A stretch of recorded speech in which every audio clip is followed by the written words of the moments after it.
I'm hosting tonight with the beautiful... Hi, Cassidy Gard. Okay. Well, can you imagine if I said, like, you flaked out on my party, and then you're like, well, my dad flaked out on my life. Like, Yeah. from, like, this to, like, my children miss me out. Me too. Like, suddenly I'm like, okay, you're taking it to new places. I totally agree with you. It's funny to me, Yolanda always talks about, like, earning so much and working her way up, but, like, let's acknowledge the fact that she had some filthy rich husbands Yes. along the way. She was smart. There was so much back and forth on this. I mean, anything controversial, you know, A&E fires Duck Dynasty guy and then rehires him a week later.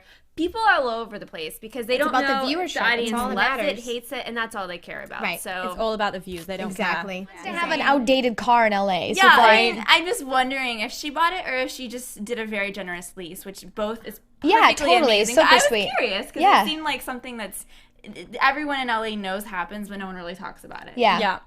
I don't know. I don't know. I would think that she probably leased it. there'd be no asking for forgiveness. It's going to say something like, I'm sorry you're so sensitive to what I said. Right. Where it kind of right. throws it back on her. It's not me, you're way too sensitive. Right. When people have, say, like, little man syndrome, it's like the guys Napoleon complex. yeah, exactly, that have to make the biggest comments and maybe aren't the most intelligent. So here she is with a guy, like, you look at her, she's the better looking one in the group, but then she makes those comments about the size of his penis. So suddenly they're like getting to a point where she's making all these comments about him physically to validate the way that he looks, and that is sick.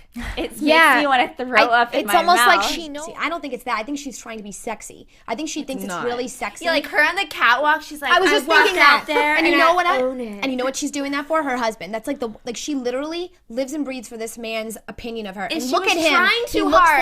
like On the catwalk, you're at a children's function. No. Just walk the damn he runway. looks like Mr. Potato I Head. think Taylor did it in a methodical way to just show I'm healthy, I'm happy, I've gained some weight. You know, she went through a lot. right. My daughter's happy, she's laughing. I think she did it in a way to be able to say I'm good without having to say I'm good, you know? Maybe. Yeah. Waited you. So Carlton said, I'm keeping my distance tonight. And it was coming from a place where she probably didn't want to be face in front of her, do the fake hug, the grimace of the face, and the whole thing. So she was avoiding her, which was what was authentic for her. But Kyle just, I think, was probably busy hosting, talking, totally missed the fact that she was being avoided. Instagram and Twitter. And where can we find you, Cassidy? I'm on CassidyGard.com, and you can find me Facebook, Twitter. Just go to my website. Awesome. Thanks so much, guys. From executive producers Maria Menounos, Kevin Undergaro,